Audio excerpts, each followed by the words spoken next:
It's a pleasure to be here with you today and speak about the important role of education in shaping our future, especially in light of today's 21st century global society. You know, the Nobel Prize-winning poet William Butler Yeats said, "Education is not the filling of a pail, but the lighting of a fire." Think of the contrast between pouring cold water in a pail and igniting a small spark that could be used to start a blazing fire. I certainly don't want to pour cold water in your pail today, but to ignite a passion and encourage you concerning your vital role as a parent or community member to help inspire young minds to understand the importance and benefits of an exceptional education over the course of one's life. I know that I have benefited from those who came before me and lit a spark in me to pursue continued education to improve my quality of life. My parents were high school graduates and embraced middle-class values of hard work and the use of their hands in that work. Children of the Depression and entering adulthood as World War II veterans fought, most from that generation became virtuous in their own value system.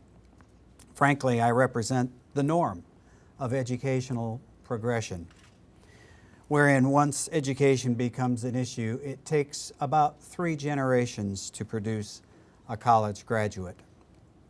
I've been blessed by many who have supported me in my educational career, and it has improved my life immeasurably. However, before we talk about the inspiration for challenges ahead in the global environment, let's look back at the history of American public education and some of its unique attributes.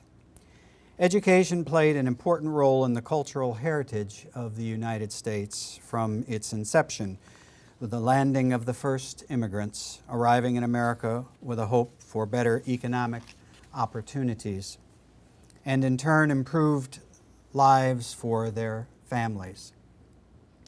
The education in early colonial communities, as reflected in the high literacy rate, has been described as so profoundly transforming that its development constituted a break with traditional attitudes.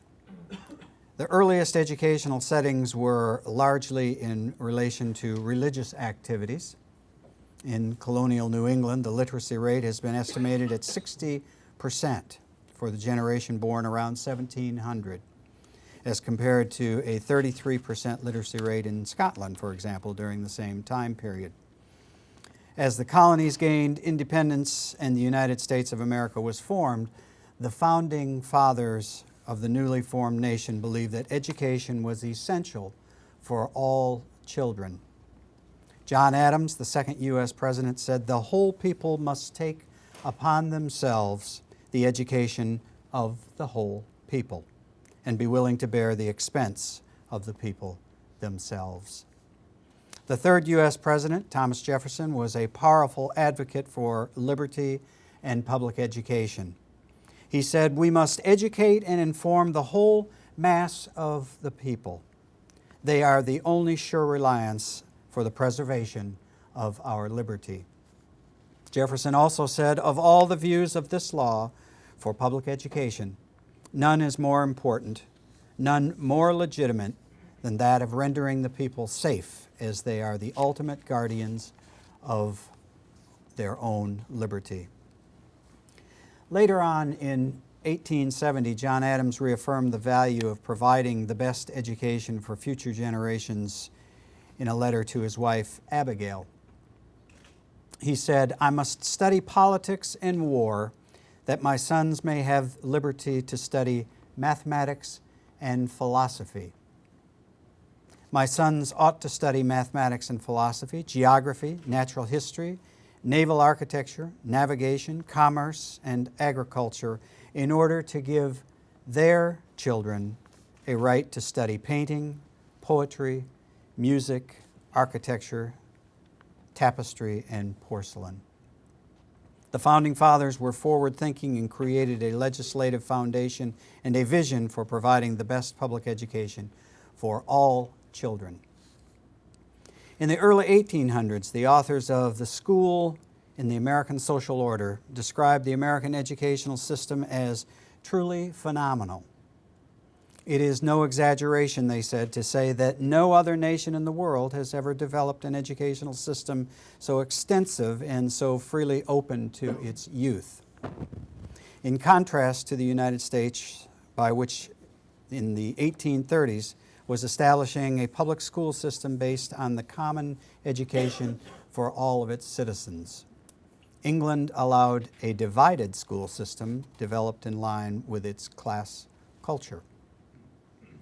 Historically, the challenge of building public support and appreciation for the important role of American public education to the community and to the nation as a whole was vital. In face of public apathy about public education, great credit is due to those who began organizing through parent-teacher associations. The members of these associations became advocates for public education through their interest in one phase or another in the problems and challenges of public education. These collective voices were heard in the halls of Congress, even though some of the improvements to the education process were not well publicized. Attention was diverted at the crucial period leading up to the involvement of the United States in two major global wars. After World War II, the traditionally underpaid teachers' organizations began to share disquieting facts and figures that had only been known to a few, such as the nation was spending more on tobacco, liquor, and cosmetics than on public education. The public's concern broadened, and the American citizen, who traditionally tended his or her own business, grew increasingly aware that those nations with a high level of education maintain a high standard of living. American citizens had learned during the war that the people who are educated in the public schools can face intelligently the problems of their times. Jefferson's earlier warning became more poignant in that Americans found themselves living in a much more intricate civilization than they could have imagined. What would they think of today's global society?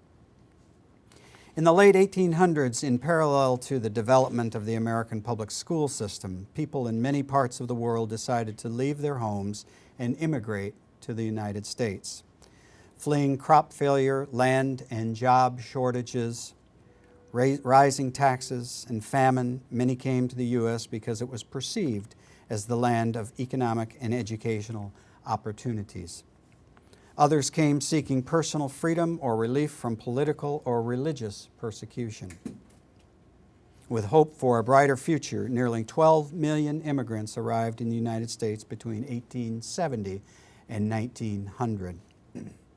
Immigrants entered the United States through several ports. Those from Europe generally came through the East Coast facilities, while those from Asia generally entered through West Coast centers. More than 70% of all immigrants, however, entered through New York City, which became known as the Golden Door. Although immigrants often settled near ports of entry, a large number did find their way inland. Many states, especially those with sparse populations, actively sought to attract immigrants by offering jobs or land for farming. Many immigrants wanted to move to communities established by previous settlers from their homelands. Once settled, immigrants looked for work. The newcomers helped transform American society and culture, demonstrating that diversity as well as unity is a source of our national strength. Michael Olnick states in his recent article, "What have immigrants wanted from American schools?" In the American Journal of Education, that there has been a basic continuity between what immigrants historically have sought from American schools and what contemporary immigrants seek. Immigrants have consistently sought to utilize American schooling to teach their children English and acculturation.